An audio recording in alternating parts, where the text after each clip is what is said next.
Welcome students. तो देखिए अपन पढ़ रहे थे किसी परिवर्तनशील द्रव्यमान में या परिवर्तनशील द्रव्यमान के किसी निकाय की गति। उस परिवर्तनशील द्रव्यमान के निकाय की गति में अपन ने एक एग्जाम्पल पढ़ा था रॉकेट, और उस रॉकेट के लिए अपन ने कहा था कि इसका प्रारंभिक वेग m है, ये मास m है, तो ये v वेक्टर वेग से गति कर रहा है। लेकिन कुछ समय बाद में ईंधन की कुछ मात्रा जिसे अपन ने डेल्टा है माना था, वो पीछे की ओर u वेक्टर वेग से गतिशील है। तो शेष जो मास रह गया है माइनस डेल्टा m, वो मास v plus delta v vector वेग से गति करने लग जाता है। फिर अपन ने संवेग संरक्षण के नियमानुसार इस इक्वेशन तक पहुंचे थे। तो अपन ने इक्वेशन प्राप्त की थी F बाह्य बल। देखो जो बाह्य बल होता है वो क्या होता है, वायु के दबाव के कारण रॉकेट पर लगने वाला बल होता है, और जिसमें अपन ने इक्वेशन प्राप्त की थी m delta v minus v vector delta m minus delta v vector delta m plus delta m u vector upon delta t। इसे इक्वेशन हम दे रहे हैं, आप अपने टॉपिक के हिसाब से दे देंगे। अब देखिए इसे सॉल्व करते हैं अपन। F बाह्य equal to m delta v vector upon delta t, सबके नीचे लिखते हैं इसे। फिर देखिए v vector delta m upon delta t plus ये minus delta v vector delta m upon delta t plus delta m upon delta t u vector. देखिए students, जब ये कह रहा है कि यदि जो डेल्टा t है इज नियर बाई 0 हो, तो अपना जो डेल्टा v का पार्ट है वेग में परिवर्तन नहीं होगा, यानी कि डेल्टा v को भी अपन क्या कह देंगे, v वेक्टर कहेंगे। और यदि limit delta t is near by 0 होगा, तो delta v vector upon delta t जो है उस पार्ट को क्या कहेंगे, dv वेक्टर अपॉन dt।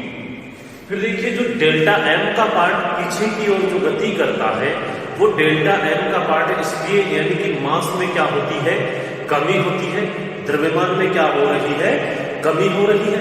इसलिए क्या लिखोगे इसे, सॉरी डेल्टा v जो है वो क्या हो जाएगा, 0 हो जाएगा। टाइम 0 हो जाएगा तो वेग में परिवर्तन भी क्या हो जाएगा, 0 हो जाएगा। ये क्या हो जाएगा, limit delta t is near by 0 है, तो delta v upon delta t equal to dv vector upon dt। अतः है फिर लिखोगे द्रव्यमान में कमी होगी, अर्थात delta m upon delta t जो पार्ट है, delta t is near by 0 के लिए इसे माइनस का dm अपॉन dt कहेंगे। ऋणात्मक चिन्ह द्रव्यमान में कमी को प्रदर्शित करता है, यानी कि द्रव्यमान में भी इस कमी को क्या करता है, प्रदर्शित करता है। फिर देखिए स्टूडेंट्स, यहां इस इक्वेशन में ये सारी कंडीशंस अप्लाई करोगे इक्वेशन नंबर 2 में, तो देखिए क्या हो जाएगा।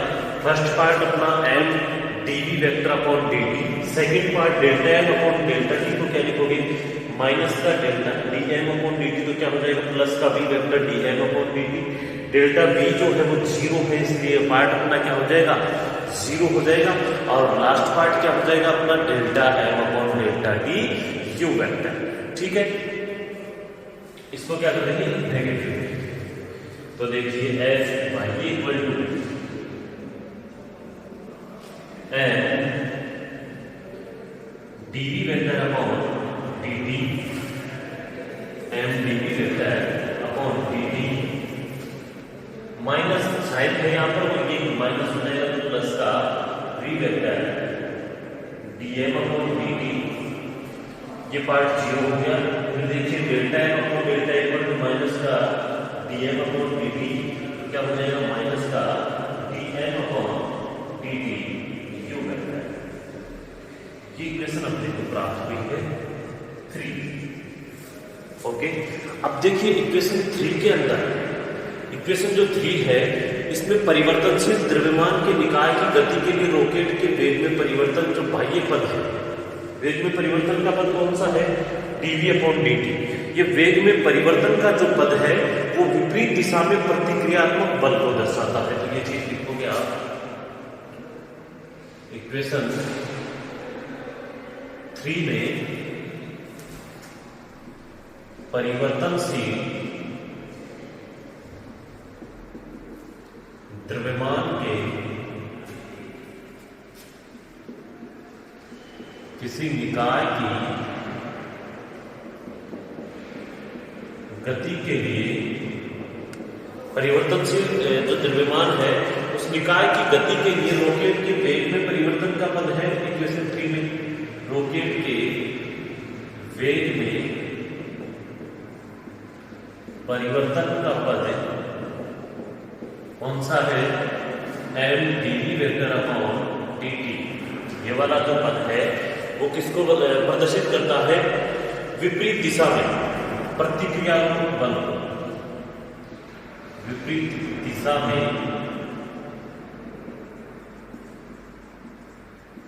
प्रतिक्रियात्मक, विपरीत दिशा में प्रतिक्रियात्मक बल को प्रदर्शित करता है। ओके स्टूडेंट्स, आपको एक चीज ध्यान रखनी है कि जो रॉकेट आगे की ओर गति करता है तो यहाँ पर न्यूटन का जो थर्ड लॉ था, अपना क्रिया प्रतिक्रिया का नियम, उस नियम का यहाँ पालन होता है कि आगे की ओर रॉकेट गति करता है तो पीछे की ओर प्रतिक्रियात्मक बल भी लागू होता है। तो ये प्रतिक्रियात्मक बल की फॉर्म को या बल के पार्ट को प्रदर्शित करता है। तो ठीक है, इसे जो बाह्य बल है फिर लिखोगे जो F बाह्य है वो जब रॉकेट गति करता है तो बाहर की ओर जो रॉकेट पर लगने वाले वायु दबाव के कारण जो लगने वाले बल है उनको प्रदर्शित करता है। तो इक्वेशन 3 में फिर लिखोगे इक्वेशन 3 में F बाह्य बल रॉकेट पर वायु दबाव के कारण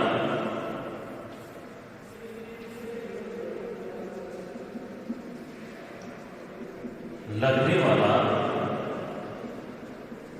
बल है। वायु दबाव के कारण लगने वाले बल को प्रदर्शित करता है।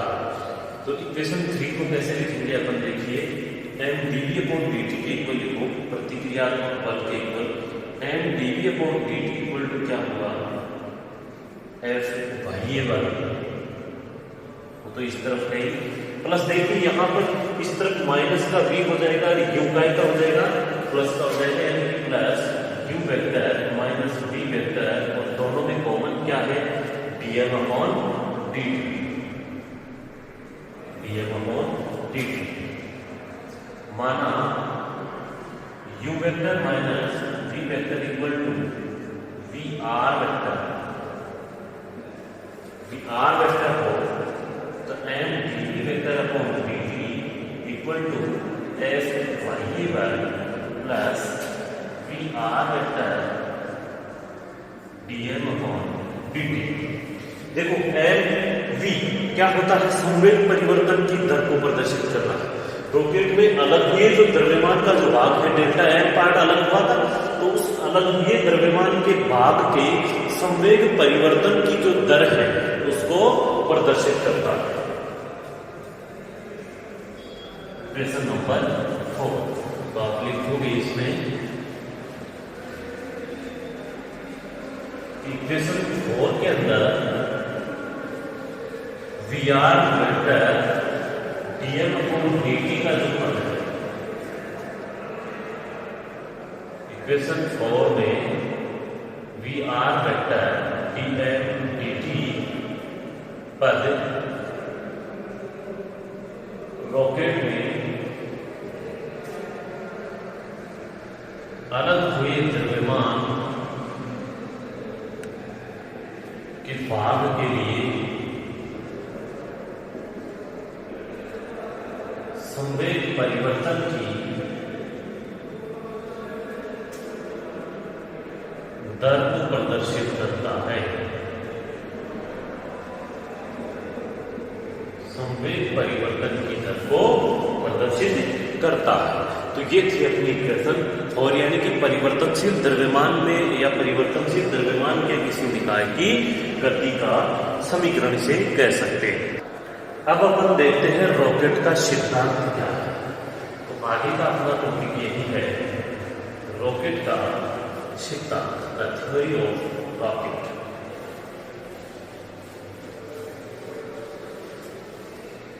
देखिए अपना टॉपिक है रॉकेट का सिद्धांत। देखिए स्टूडेंट्स, रॉकेट के जो सिद्धांत है उसमें अपने को यही लिखना है कि प्रारंभ में किसी समय t पर ईंधन सहित रॉकेट का द्रव्यमान कितना था, यानी कि कुल द्रव्यमान कितना मानते हैं, कैपिटल M मानते हैं स्टूडेंट्स। तो लिखोगे प्रारंभ में स्मॉल t समय पर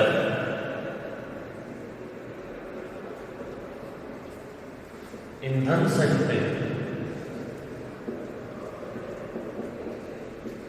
रॉकेट का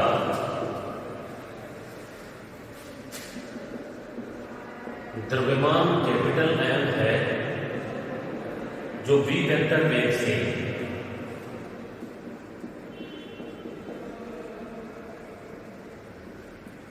गतिशील है। कुछ समय बाद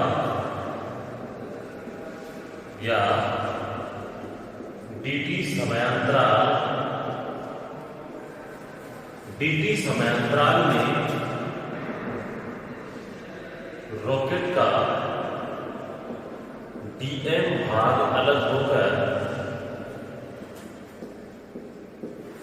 ये अलग जो भाग होता है वो क्या होता है, गर्म गैसों के रूप में अलग होकर गर्म गैसों के रूप में या फिर जेट के रूप में पीछे की ओर u वेक्टर वेग से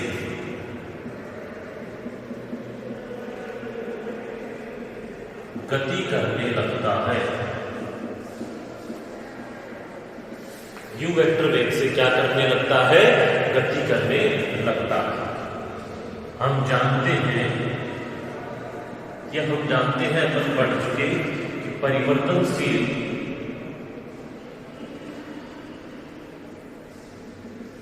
द्रव्यमान के, अभी पीछे का टॉपिक पढ़ा है, परिवर्तनशील द्रव्यमान के किसी निकाय की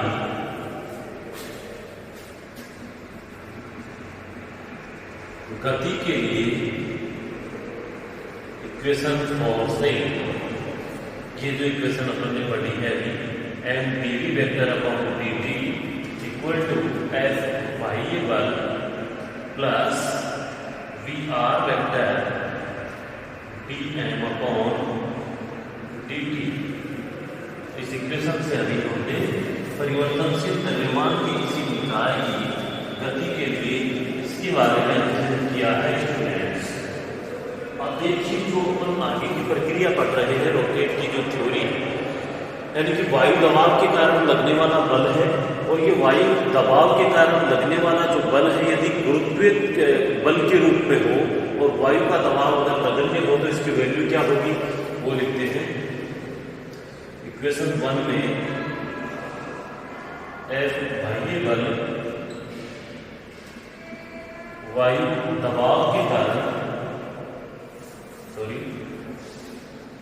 वायु दबाव के कारण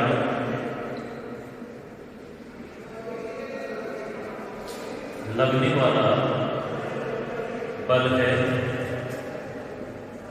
यदि यह बल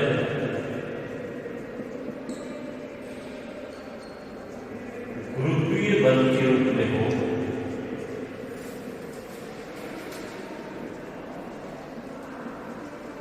तथा वायु का दबाव नगण्य हो तो F बाह्य की वैल्यू क्या होगी students, mg। Total part m है और गुरुत्वीय बल गुरुत्वीय त्वरण के रूप में F भाई ये क्या हो जाएगा mg। अब देखिए इक्वेशन जो 2 है इस F भाई की mg की गुरुत्वीय की जो दिशा है वो क्या होगी, रॉकेट ऊपर की ओर अगर गति कर रहा है तो गुरुत्वीय त्वरण जो g की डायरेक्शन है वो नीचे की ओर होगी, ठीक है। अर्थात mg की दिशा नीचे की ओर होगी, ओके।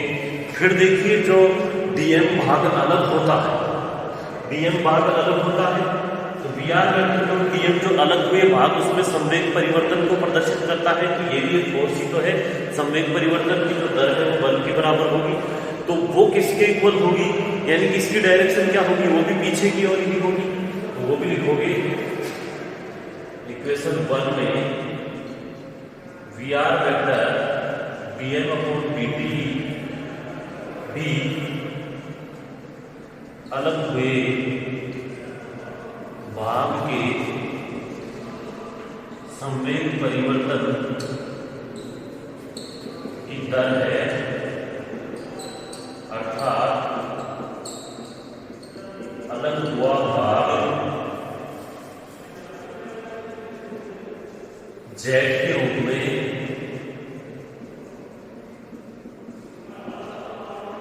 पीछे की ओर गति करता है,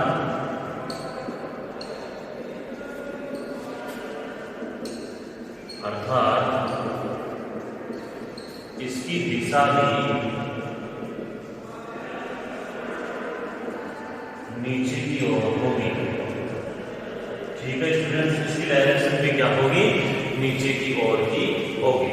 अब अपना जो इक्वेशन 1 है इसको दिशा के अनुरूप यानी कि डायरेक्शन के अनुरूप इसको व्यवस्थित करो, यानी कि इक्वेशन 1 को दिशाओं के आधार पर